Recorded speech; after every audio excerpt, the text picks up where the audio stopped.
Hello, আসসালামু আলাইকুম। কি অবস্থা সবার? আজকে আপনাদের সাথে শেয়ার করব পাটিসাপটা পিঠা, গুড়ের পাটিসাপটা পিঠার রেসিপি। তো গুড়ের পাটিসাপটা পিঠা কিন্তু অনেক মজা হয়, তো ভাবলাম আপনাদের সাথে শেয়ার করি। আর গুড়ের পাটিসাপটা পিঠা বানানোর জন্য আজকে ভিতরের যে পুরটা বা ক্ষীর সেটা বাসায় আজকে রেডি করছি, বাসায় তৈরি করে নিছি। এর জন্য নিয়ে নিছি হাফ কাপ পরিমাণ পলার চাল, যেটা আমি 1 ঘন্টা ভিজিয়ে রেখে ভালো মতো ওয়াশ করে নিছি।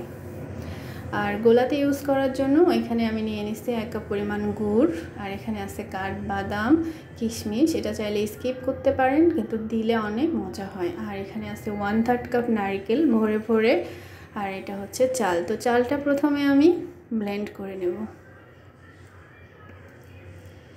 আর এই চালটা ক্ষীরের মধ্যে ইউজ করলে অনেক সুন্দর একটা ঘ্রাণ হয়, পাটিসাপটা পিঠাটা খেতেও অনেক মজা হয়। আপনারা চাইলে চালের গুঁড়াটাও ব্যবহার করতে পারেন। তো চুলার মধ্যে আমি হাফ লিটার দুধ জাল দিতে বসাই দিচ্ছি। এখন দিয়ে দিলাম নারকেল, 2টা এলাচ আর ব্লেন্ড করা চালগুলা, সামান্য পরিমাণ পানি, 1 চিমটি লবণ, 2 টেবিল চামচ চিনি। যেহেতু গুড় দিয়ে আমি পিঠাটা বানাবো গোলাটা, সেই জন্য আমি চিনিটা এখানে কম ইউজ করছি। আপনারা মিষ্টি বেশি খেলে সেক্ষেত্রে চিনিটা বাড়ায় দেবেন।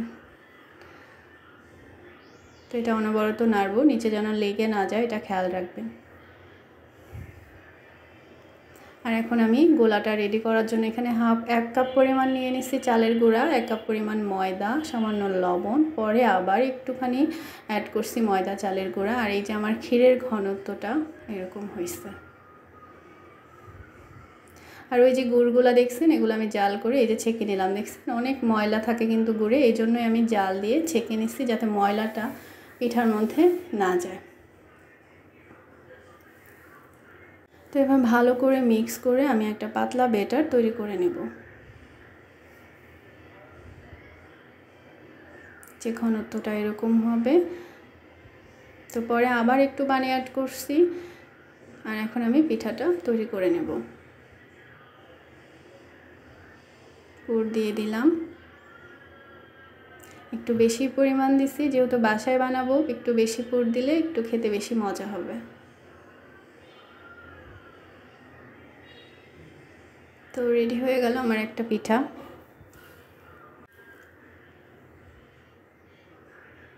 অনেক সুন্দর হয়েছে, দেখতেই পাচ্ছেন। তো এভাবে করে আমি সবগুলা পিঠা এক এক করে রেডি করে নেব।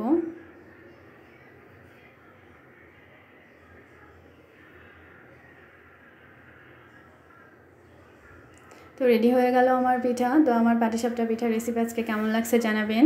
ভালো লাগলে সাবস্ক্রাইব করে পাশে থাকবেন। আল্লাহ হাফেজ।